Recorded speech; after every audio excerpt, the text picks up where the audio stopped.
Good morning and welcome to Fountain Street Church. My name is Reverend Christopher Rowe, and for this season I have been the acting minister here at the church. And on behalf of everyone who makes these summer speaker series possible, it is my pleasure to welcome you this morning to worship on this Independence Day weekend. As you can tell, I am not wearing my Sunday best, and in fact, I'm not wearing anything I would ever show up on a Sunday in. However, as you can tell, I am in our magnificent sanctuary this morning, and it's a little hot in here. Now, I don't know how many of you know this, but one of the big reasons we use the chapel in the summer is because it's air conditioned, and the sanctuary is not. And I can already tell by looking at my phone, you can see the sweat. Even in a tank top, I am soaked through the shirt. This beautiful space gets into the 90s on a 90-degree day like it is today. And so in the midst of this heat wave, you join me live from our sanctuary, except for we might not be wearing our Sunday best, let alone a robe. Can you imagine? A while back, I promised the Religious Services Committee that when I did some music for the summer, I would do it with the organ because we haven't had the organ for quite some time. And so as I thought about that, of course, my first thought was, what was I thinking? Why would I offer to do organ? I mean, I'm not an organist. I took organ lessons in middle school and in high school, and I did a little bit of independent study in college, but I am by no means an organist. And so, of course, my first thought was, why did I agree to do this? I'm not even practicing right now, especially in this sweltering heat. And I realized that I need to practice my own mantra with all of you, which is to just be present over perfect. And that's kind of how the instrument is this morning. When we have these fluctuations of humidity and these 90-degree temperatures in here, the organ gets all kinds of out of whack. And so you'll hear it. You can absolutely hear it. It is out of tune. Perhaps I could even show you. If I were to play those regal reeds in the back of the room, hear this.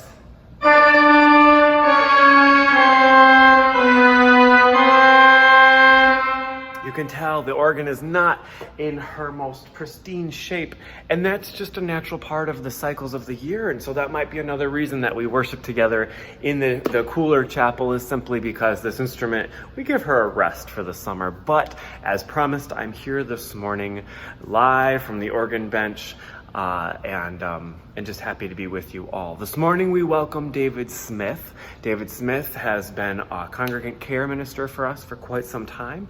And we welcome his words from his pulpit virtually. And of course we have music to share with you and prayers and spoken word. And so I am so glad you are with us this morning. I hope you're much cooler than I am as I continue to wipe away this sweat.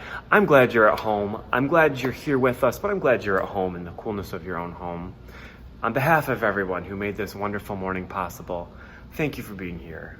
This is Fountain Street Church, and I'm so glad you're here today.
I've always been self-admittedly a little reticent to prayer.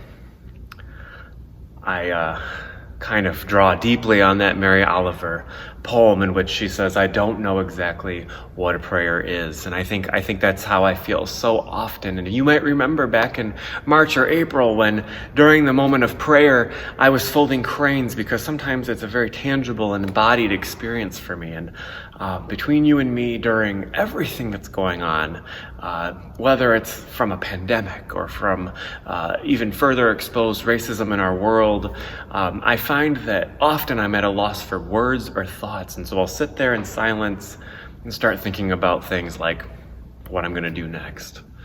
And so sometimes I come into the church and I just play. And sometimes that's enough for prayer.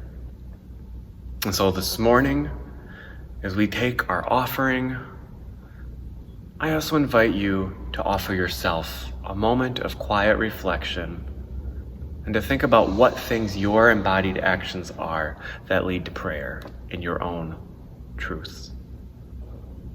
With the spirit of giving and love and sacrifice and selflessness, the offering and our prayer will now happen with one another, my friends.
Amen.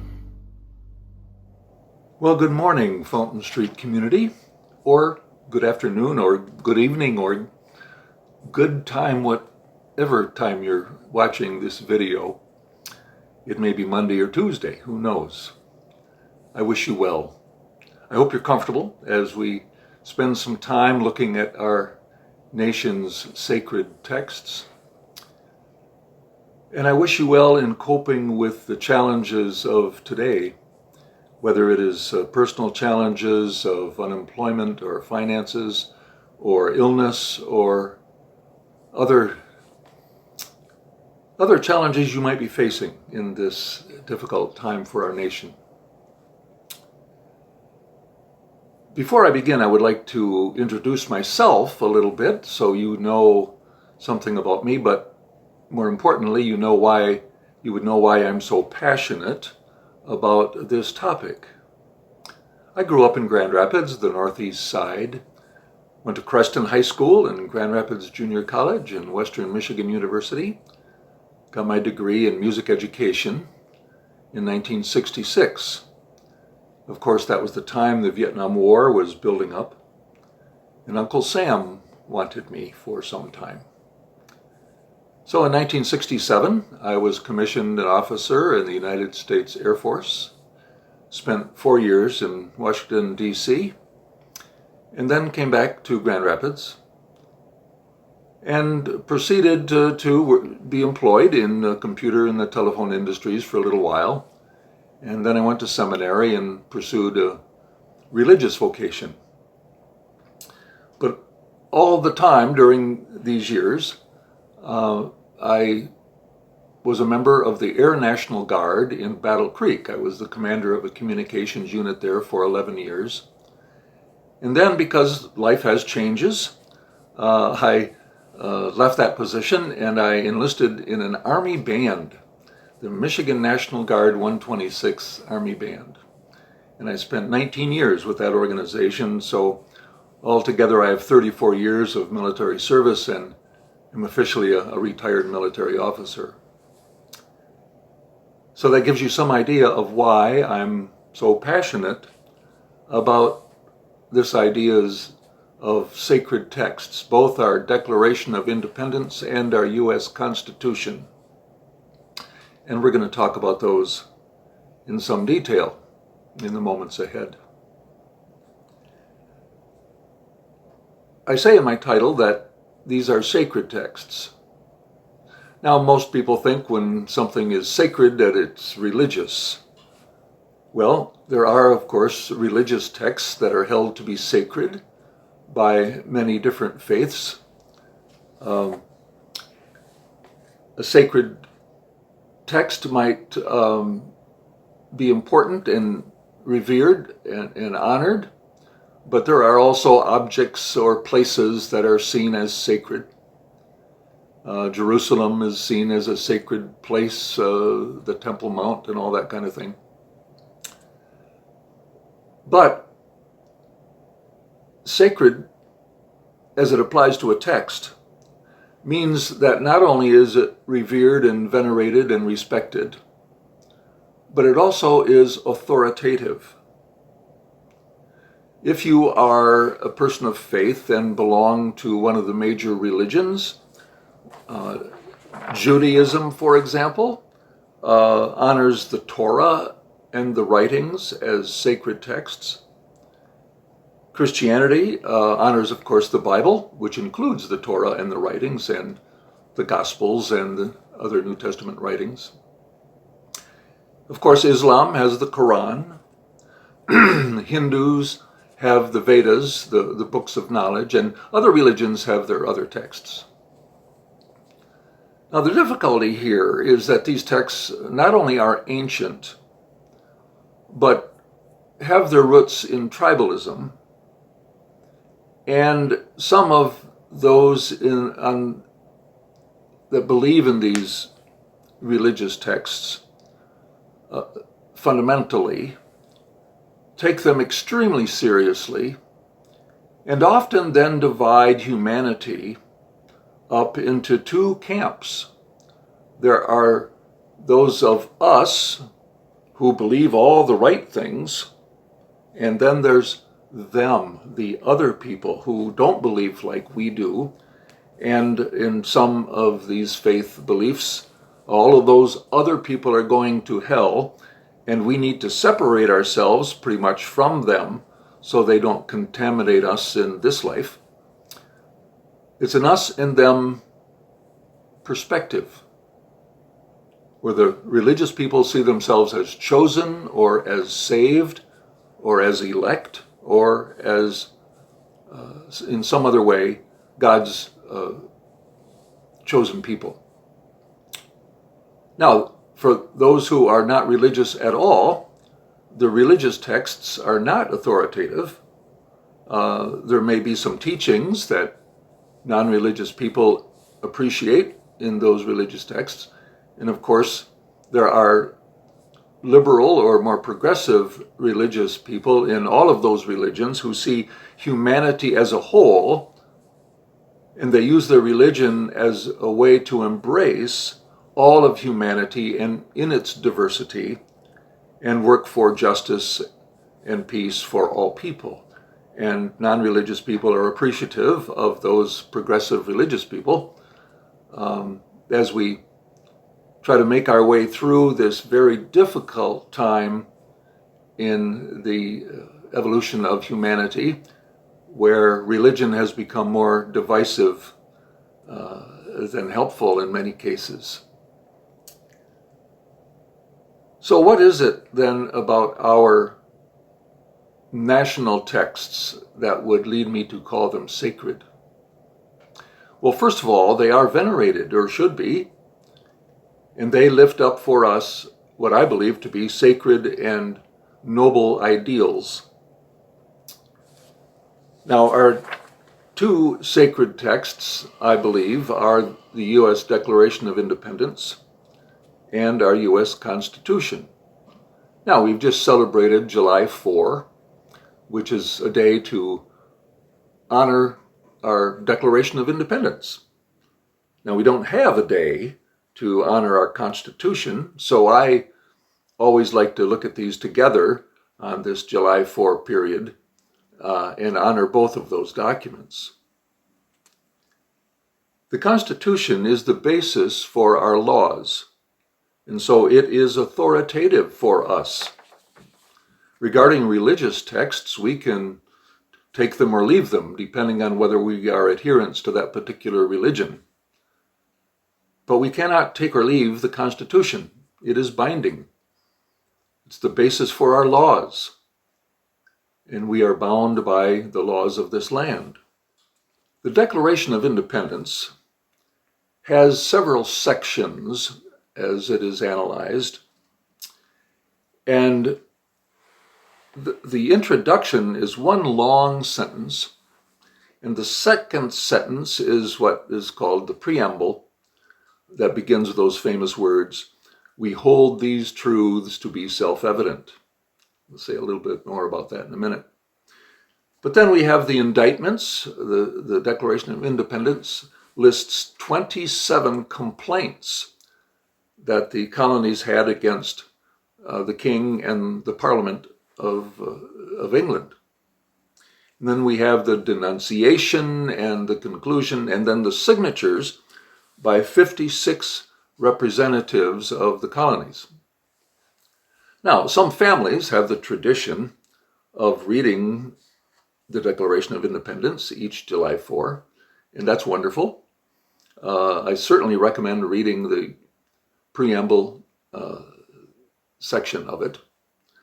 The indictment, the 27 complaints, are a little tedious, talking about taxes and the use of the military and some justice issues and general harassments. I want to spend a little more time speaking about the Declaration. First, in the introduction, when in the course of human events it becomes necessary for one people to dissolve the political bands which have connected them with another, and it goes on, and this is sort of the declaration of divorce. King George, we are divorcing you. We colonies no longer want to be part of you. And then it goes to the preamble. We hold these truths to be self-evident, that all men are created equal, that they are endowed by their Creator with certain unalienable rights, that among these are life, liberty, and the pursuit of happiness. Very famous opening sentence of this preamble.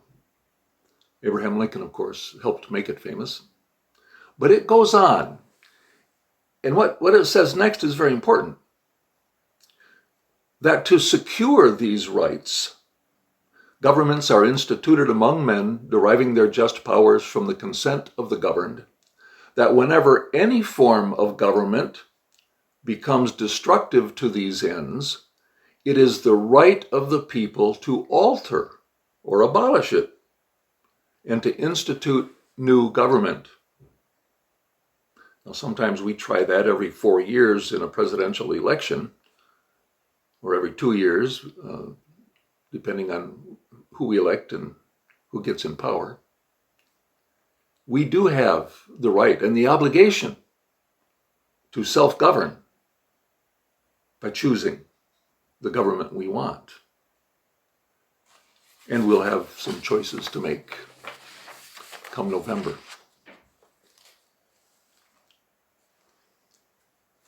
Going on further in the Declaration of Independence, we have the denunciation, in which we talk about unwarranted jurisdictional powers that Britain imposed upon the colonies. And in a reference to the Parliament, they too have been deaf to the voice of justice. So this is why the colonies were divorcing from England. And in the conclusion, this is an important part because it talks about, we, therefore, the representatives of the United States of America in General Congress, do in the name and by authority of the good people of these colonies, do solemnly publish and declare, basically then, our freedom. So it is the representatives making this statement and acknowledging that we, therefore, the representatives of the United States of America, do in the name and by the authority of the good people of the colonies. I'm going to come back to reference that when I speak about the Constitution, which is next. Then, of course, we have 56 signatures. John Hancock being the largest and first signature. He was the president of the Continental Congress that was making this declaration. And then it's important to recognize we had already been in the Revolutionary War for a year when the colonies realized they had to make this declaration. And 13 years later, after the war lasted about 7 years, they wrote the Constitution. And in the Constitution, there is the preamble, the articles, and the amendments. The preamble, which we're going to cover in some detail in a moment, gives the 6 reasons why this country was founded. And then the articles are the mechanics of government. We have 3 branches: the legislative, the executive, and the judicial. Congress likes to point out that they are Article 1.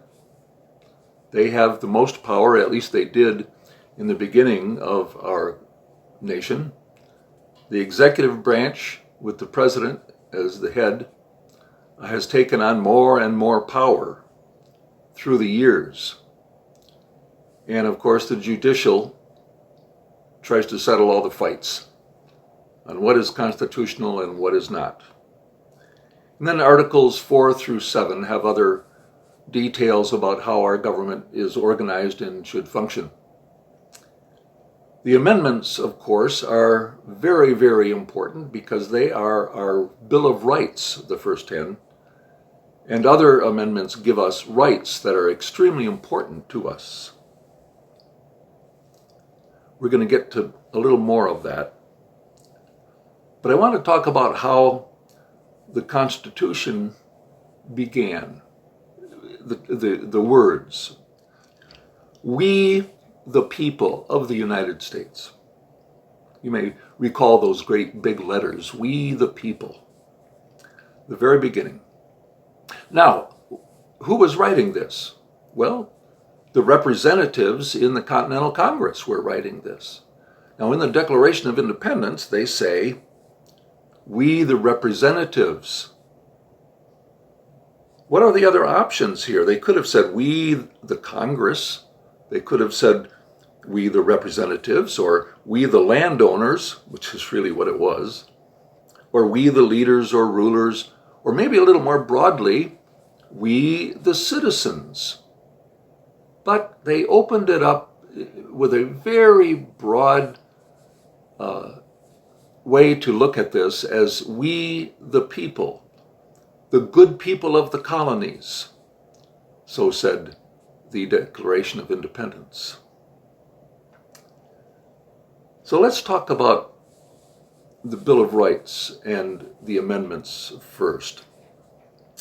And the First Amendment talks about our freedoms: freedom of religion, freedom of speech, and freedom of the press.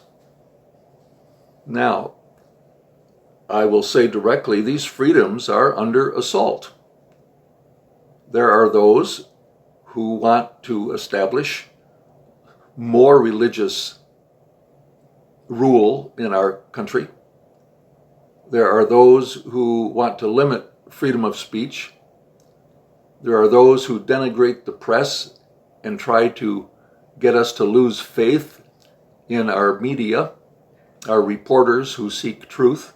They don't always get it right, but freedom of the press is absolutely critical to maintaining our democracy and our freedoms. So the freedoms of religion, of speech, and of press are very important. But I want to spend a little bit of time on the next freedom of the First Amendment. You see in quotes there, the people to peacefully to assemble and to petition the government for a redress of grievances. This has to do with our peaceful demonstrations, which are under assault.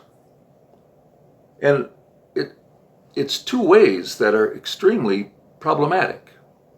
We have the assault from the police and the military, and we're becoming more of a police state in that regard. But also we have infiltrators who don't want the demonstrations to be peaceful. They want the riots, they want the violence.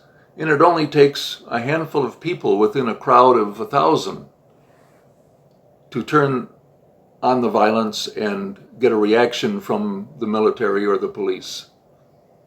And so it's difficult these days to have a peaceful demonstration. It's difficult to get justice. And we're walking and protesting for justice. Difficult to keep these peaceful, both because of the provocations of internal agitators and of the resistance by the police and military forces. So our First Amendment, guaranteeing these freedoms, is under assault. Now, there's other amendments that are important to look at, particularly those amendments that give us voting rights. Now, the African Americans were given the right to vote in 1870, but of course Jim Crow laws and other oppressions restricted that severely. So then we had the Voting Rights Act of 1964. Women were given the right to vote in 1920, and Native Americans, they didn't even become citizens until 1924. And then we have other amendments regarding the voting age and voting in the District of Columbia that isn't a state. And so we have the right to vote now. However, we have a resistance to voting. and manipulation of voting. We have issues like gerrymandering, voter suppression, and polling places being moved and restricted. In a recent primary in Louisville, Kentucky, they had one voting place for a population of 600,000 people. Milwaukee had shut down to something like 5 polling places for the entire city. And so we have polling place manipulation, voter suppression, gerrymandering. And now all these calls about mail-in ballots and how fraudulent they might be, and extreme controversy, all seeking to suppress voting rights. So there's more assault on our Constitution. So how do we keep up the battle? What inspires us? I'd like to draw our attention now to the preamble to the Constitution. The preamble presents the reasons this country was founded, the values upon which this country is based. We, the people of the United States, in order to do these 6 things, do ordain and establish this Constitution for the United States of America. So we're trying to do in this Constitution 6 things. So what are these 6 foundational values upon which this nation was founded? Well, I list them in bullet points here. The first is to form a more perfect union. Now, what is it to have a union with someone in a marriage or in a family relationship or employee-boss relations? We want harmonious, nice, good relations with our family and friends, and we ought to have that within our nation, within our states. So that's a first goal in our personal behavior, in our national behavior. And of course, to establish justice. Liberty and justice for all, says our Pledge of Allegiance, which I do not consider sacred, as these other 2 texts I'm talking about today. To ensure domestic tranquility. Wouldn't that be wonderful if our national leaders worked to ensure domestic tranquility? It seems just the opposite is the goal of some of our political leaders, to stir things up, to make people angry at them. You know, the old us and them thing that many religions help perpetuate. To provide for the common defense. All right, we've gone overboard on this one. $750 billion in a defense budget. I'm a military veteran. I know the need for a military. I support our troops and much of the military establishment, but as Eisenhower warned us, there is a military-industrial complex. Much of the money goes to contractors to build airplanes that we don't necessarily need, and ships we don't necessarily need, and other armament we don't necessarily need. And so we have $750 billion a year that goes unquestioned while we argue over other much smaller programs. So we do provide for the common defense more than adequately. But how about promoting the general welfare? Wouldn't it be nice if promoting the general welfare had equal standing with providing for the common defense?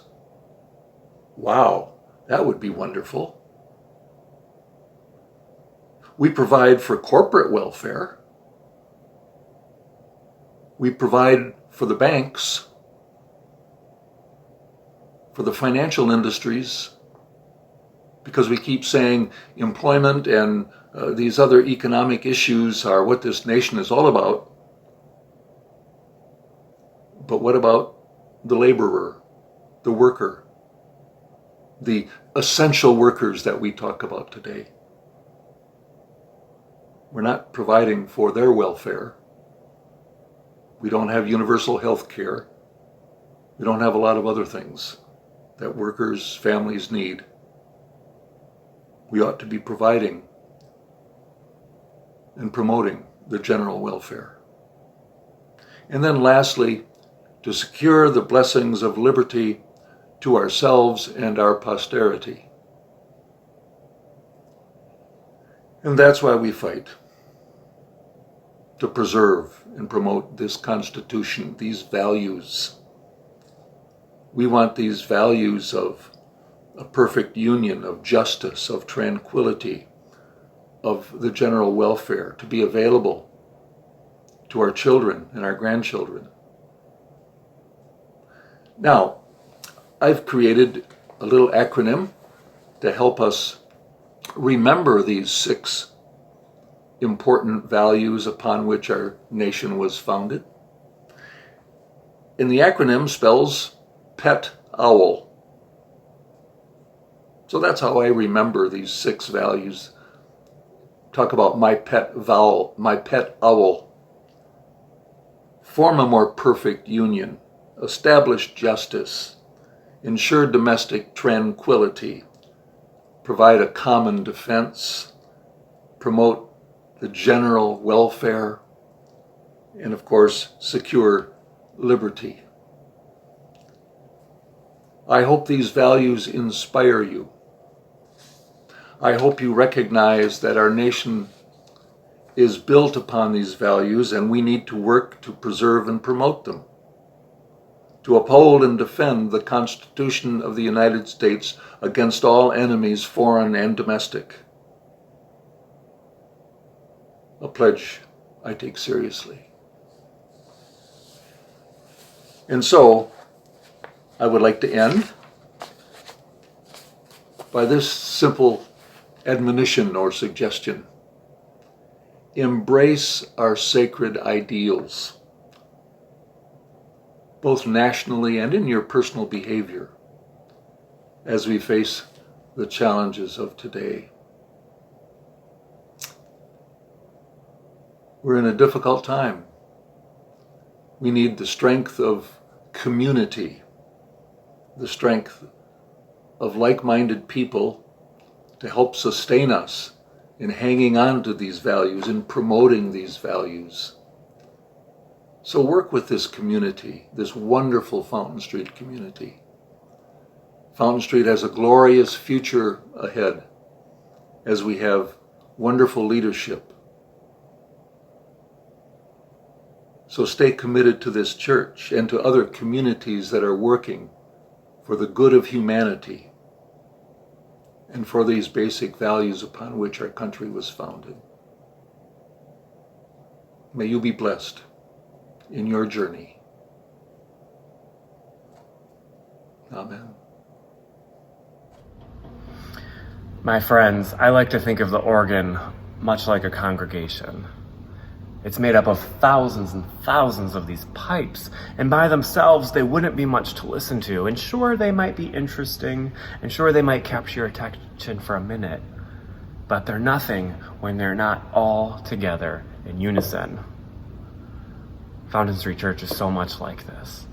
Each one of you is so valuable and valued, and each one of you has a unique voice that you bring to our congregation. And yet, how much more beautiful is that chorus when our pipes or our presence come together to make up the congregation that we know and love. You know, you could come in here and play just one simple setting and it wouldn't offer a ton. But when you bring in more and more and more, it shows you how invaluable each one of these is together. My friends, as we go forth this week after this Independence Day worship together, my hope and my prayer for each of you is that you see the beauty and the importance and the magnitude of your own personhood, and that you also see how valuable and valued it is when it's amplified and brought together in the chorus of voices here at Fountain Street Church. I'm so glad you call this your spiritual home, and I'm so glad I get to call it mine. Thank you for being with us this morning, and thank you for David Smith for your words. And on behalf of everyone who makes these speaker series possible, until next week, stay safe, stay resilient, and be well, my friends. May you go in peace.